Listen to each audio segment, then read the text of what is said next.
Assalamualaikum warahmatullahi wabarakatuh. Salam sehat semuanya. Mudah-mudahan kalian dalam keadaan yang sehat walafiat dan tentunya terus semangat nih dalam melakukan pembelajaran secara virtual.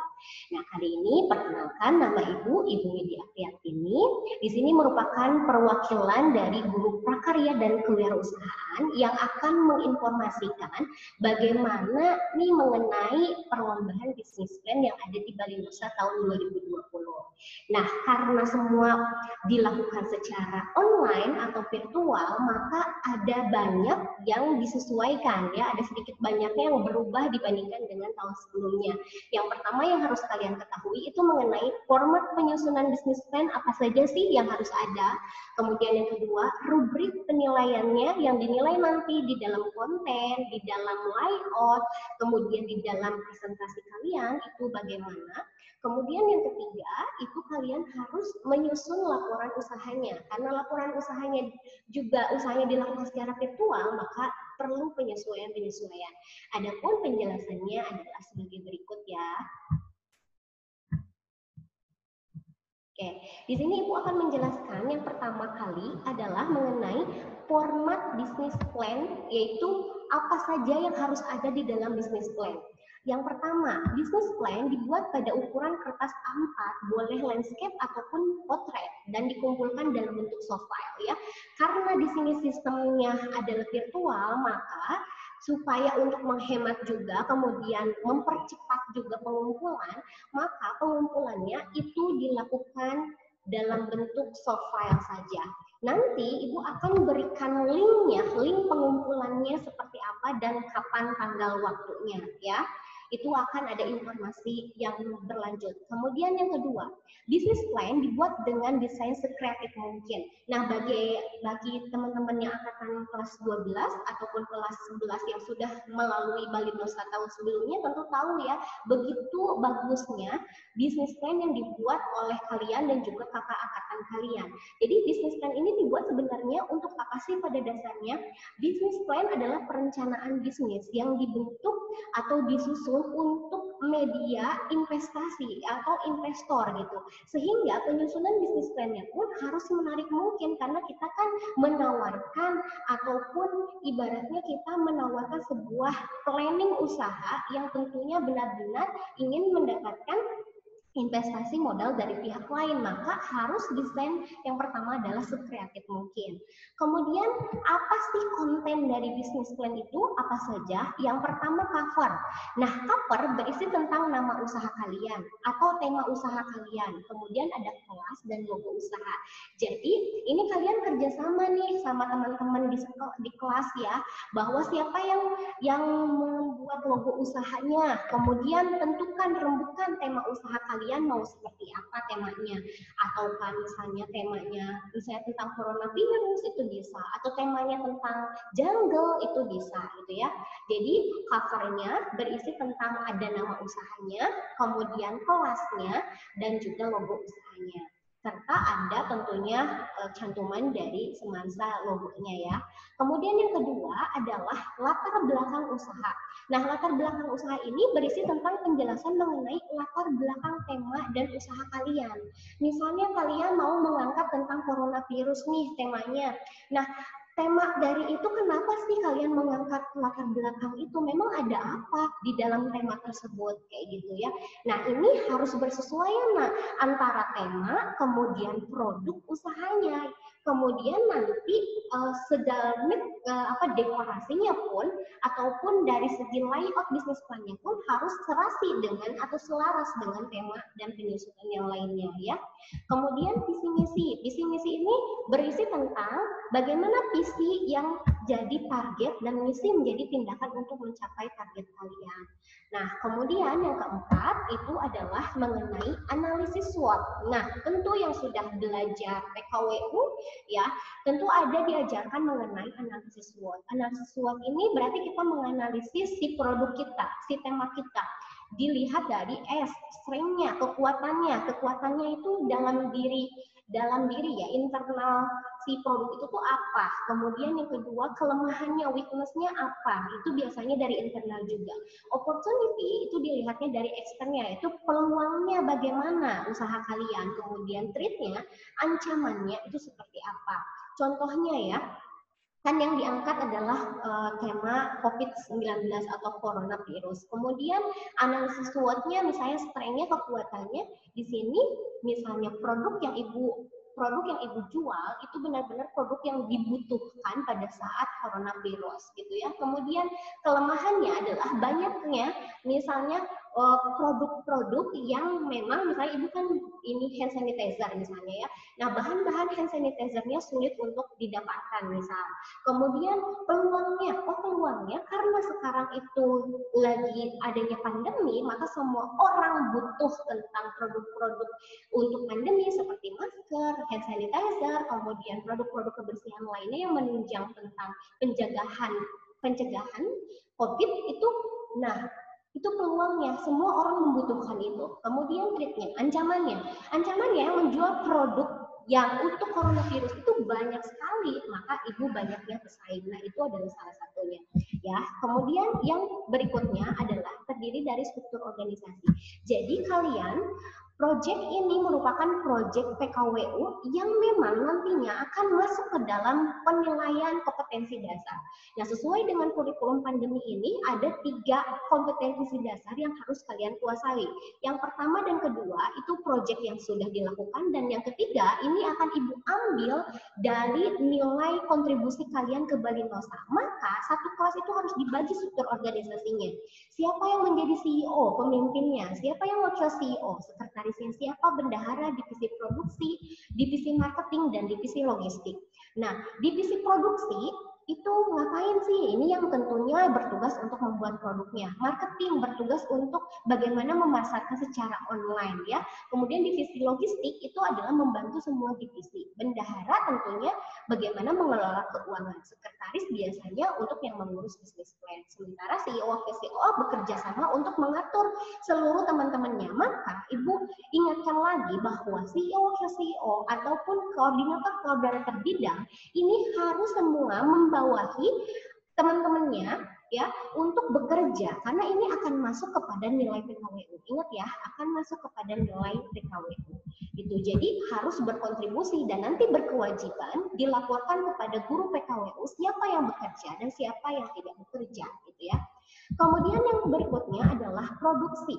Nah, produksi di sini berisi tentang apa saja? Berarti ada foto produknya, terus proses pembuatannya dijelaskan, target produksinya gimana, kemudian harga jual per setiap produknya itu berapa ya, itu penjelasan produknya. Kemudian yang ketujuh, tentu kalian harus menyusun rancangan anggaran biaya. Ini menyusun pemasukan kalian, ini untuk modal usaha kalian itu berasal dari mana, misalnya dari iuran siswa per orang berapa, jadi berapa ratus ribu, misalnya 300.000. Pengeluarannya ini divisi produksi, logistik, marketing, sekretaris, dan lain-lain itu ada pengeluaran apa saja, maka dicantumkan. Maka nanti pemasukan, ini kan rancangannya, pemasukannya misalnya 500.000, ternyata total pengeluaran itu 400.000, berarti ada saldo cadangan 100.000. Ini dibiarkan, ini rancangan. Kemudian kan langsung setelah itu ada strategi marketing. Nah, strategi marketing ini berisi dengan target pasar, penjualan kepada siapa, dan bentuk strategi marketing yang akan dilakukan. Jadi bagaimana produk itu bisa terjual. Tentu kalian kan nanti akan melakukan online, apakah dengan media sosial Instagram, YouTube, ataupun dengan media sosial yang lain, ataupun WhatsApp. Nah, ini kalian jelaskan bagaimana strategi marketing yang akan kalian lakukan. Apakah dengan buy one get one, apakah dengan pre-order, apakah layout, sampai kepada layout promosi pun itu kalian cantumkan di situ ya. Kemudian perkiraan pendapatan. Nah, kalian juga harus memperkirakan nih sebelum melakukan, kalian kira-kira mau dapat untungnya berapa nih gitu ya. Itu penting juga. Yang pertama kan produknya. Kalian tuliskan nama produknya, harga jualnya berapa, targetnya ini terjual berapa. Ingat, tentukan targetnya ya. Maka akan terdapat perkiraan pendapatan. Misal ya Ibu contoh, yang pertama adalah hand sanitizer. Ibu harga jualnya adalah 10.000. Targetnya misalnya dalam satu pekan Ibu akan menjual 10 pieces. Berarti nanti berapa perkiraan pendapatannya? Berarti berapa harga perkiraannya? Yaitu tadi 10.000 dikali dengan 10 berarti 100.000 gitu. Kemudian produk B misalnya hand sanitizer, masker. Masker dengan harga jual 20.000. Targetnya selama sepekan misalnya 20.000. Tinggal dikalikan saja, maka perkiraan pendapatannya sekian gitu ya. Terus ini per produk, maka total kalian perkiraan pendapatannya sekian. Nah, ini merupakan targetnya. Jadi si bagian per orangnya itu ditarget. Kan satu pekan tadi 10 hand sanitizer, maka harus bisa gimana caranya nih? Nah, lakukanlah strategi promosi. Dan yang terakhir tentu adalah penutup. Nah, penutup ini berisi tentang kesimpulan dari bisnis plan.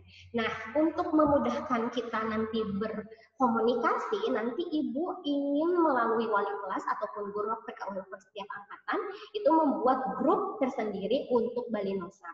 Bisa CEO atau wakil CEO ataupun yang jadi yang ditunjuk sebagai lomba bisnis plan ya.